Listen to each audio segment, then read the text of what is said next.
One of the big surprises of the pandemic, of course, was this surge in housing prices.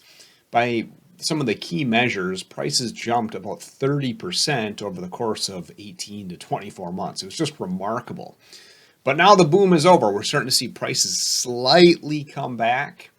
This has got a lot of people nervous, thinking back to the global financial crisis when we had prices in some markets across the US go down something like 50%, accompanied by a wave of foreclosures. I remember it quite vividly because my wife and I were looking for our first home in that 2008 period.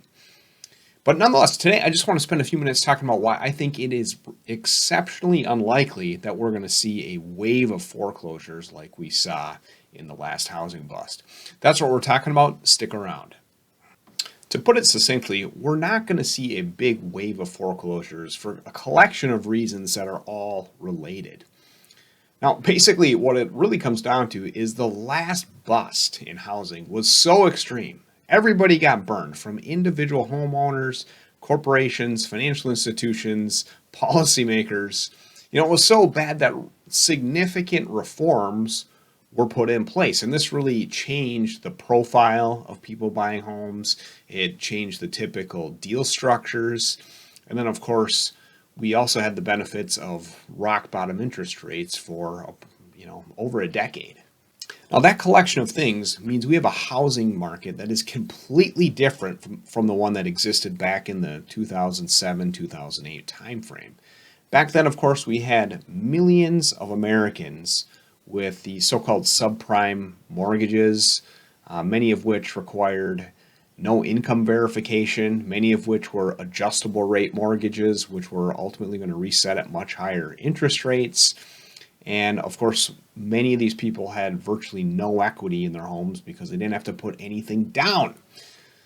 Today, it's completely different. And there was a great article in the Wall Street Journal just a couple weeks ago with some good illustrations. I'll make sure I'll link that in the YouTube description if you're watching there, that illustrated how different things are today. Let me just highlight these charts that were in this article I just referenced, because they just paint an unbelievable picture. So, for example, this first one, we're looking at credit scores of mortgage originations over time. And here's what I want to point out. On the top, you can see the various credit scores. And if you look towards the right-hand side here, the two higher, the 720 all the way up through the 760 plus. And my point is, if you look out here on the right-hand side of the chart, take a look at this. Virtually 80% or even more of all the mortgage originations, especially over the last 2 or 3 years, have been at these highest creditworthy borrowers. It's just exceptional, especially when you contrast that to where things were in the mid-2000s, when we're talking about that was closer to half of mortgage originations, more like 50-55%.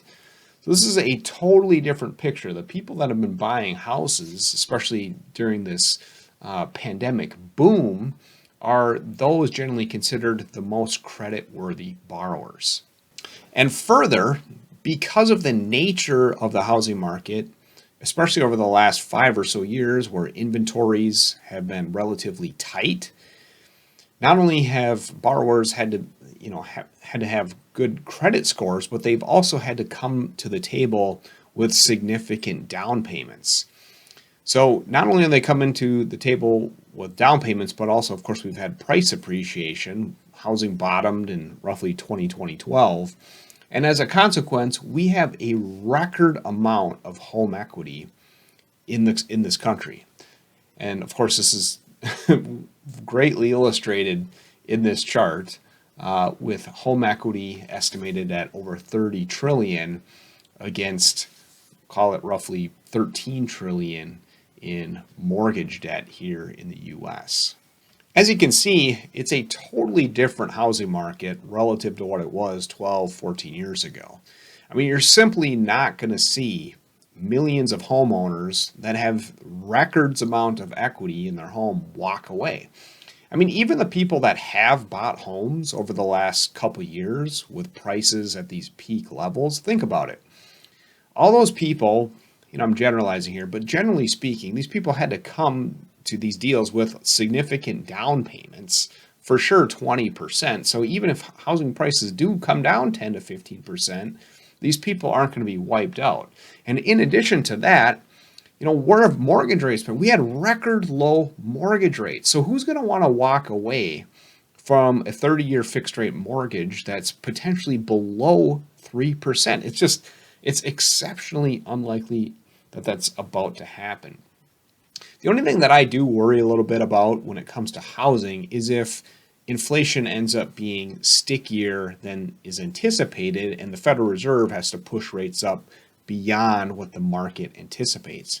If mortgage rates, which did, I think, briefly exceed 7%, all of a sudden we're at, say, 8% or even more, that could really dampen home prices. And that's where I think you could potentially get into a situation where you do see at least some uptick in foreclosures. If people, maybe especially some first-time home buyers that saw their equity wiped out, and, if we're in the middle of a recession because of that too, you put those ingredients together, you could potentially see more foreclosures, but it's going to be nothing like what we saw post 2008 financial crisis. Of course, there's always things to be concerned about in the financial markets and the economy. But for all the reasons I just described, housing is something I don't think you need to be losing much sleep on. So anyway, look, I haven't talked much about the markets recently, or any markets. I thought this was a timely subject as we enter 2023.